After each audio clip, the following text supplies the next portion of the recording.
பன்னிரு திருமுறை நம் தமிழ் வேதம் தெரியுமா?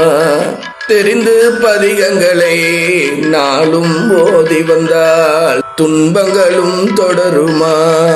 பன்னிரு திருமுறை சென்னியில் சூடி பரமசிவன் கோவிலை மும்முறை வலம் வந்து ஓதினார் அந்த துன்பங்களும் இனி வாராதொழியுமே.